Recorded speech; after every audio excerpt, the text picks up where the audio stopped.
Hi Taurus, ito na po ang inyong reading.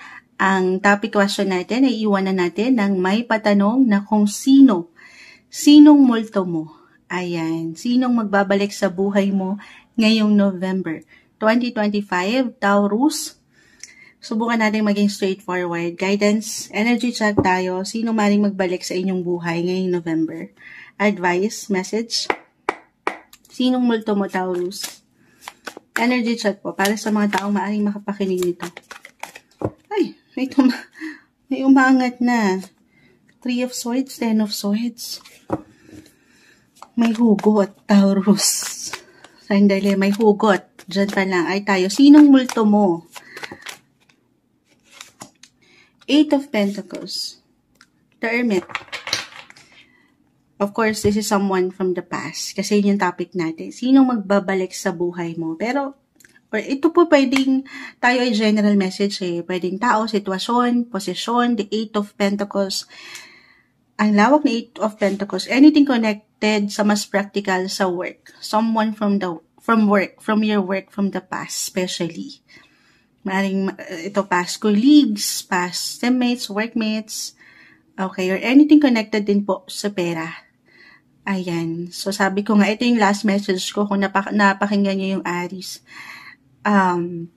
Kung merong utang, ayan, pagkakautang, reversal tayo, pwede nyo nang mabayaran o kayo ang mabayaran, may magbabalik. May magbabalik loob. Ay, magbabalik loob. Hindi, may someone kayong kukonekta. Okay, 3 of Swords. This is about connection, communication, kahit over the net lang. Especially kung nagkaroon kayo nito ng itong someone na ito ng misunderstanding. At may hugot, the 10 of Swords, kita mo naman, Taurus. May 10 espada na nakadagan sa kanya. Hindi kailangan katakutan po o laliman. Pakita natin sa live. So, especially kung nagkaroon kayo ng tension nito. Disagreements, misunderstanding, or yes, po, yan na may papuso. It could be an ex-lover.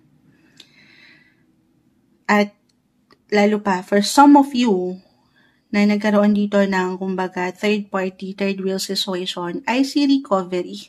Okay? Maaaring merong kumonekta in a way na handa na, or magiging handa na ulit siya para sa'yo. Or, dito pa rin ha, iba-iba kasi tayo po ng atake doon sa healing process. So, baka hindi pa siya makamove on. Ayan, Taurus, diretso. Gusto niya pang i-work out itong relasyon nyo. The Hermit. Parang may ilang kadiliman pa siya, nalulungkot ang taong ito at gusto kanyang balikan. Ay, tayo dyan palang na diretso ako, maganda yung cards nyo. Alam ko hindi masyadong kagaanan, pero kanina kasi sa mga nakapakinig ng Aries, medyo komplikado. Sa inyo na diretso tayo, ha? Pero again, doon sa ilang na-mention ko, lovers, or connected work, partnership, ex-partner, pagdating sa negosyo, kung sa mas practical, or someone older, add ko to. Someone older, mature one, na connected po dito sa aking ilang na-mention, relationship, partnership. Sige, add tayo, Taurus. Sinong multo mo? Sinong magbabalik sa buhay mo? May bumagsak na. Venus. At yung energy ni Scorpio, hindi kailangan yung pinaka-sign, guys. Venus. The planet of hearts. Ayan, kahit na may espada dyan naka-reverse sa atin, guys. May healing. Okay, may magiging handa. Venus, actually, Taurus, this is your planet ruler, si Venus. Kaya marahil nagpakita na. Love, beauty, attraction. Babalikan kayo. May magbabalik. An ex.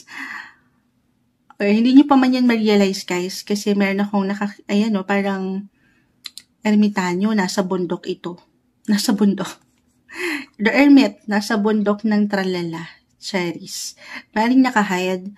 Or 8, Scorpio, yung energy ni Scorpio, very secretive.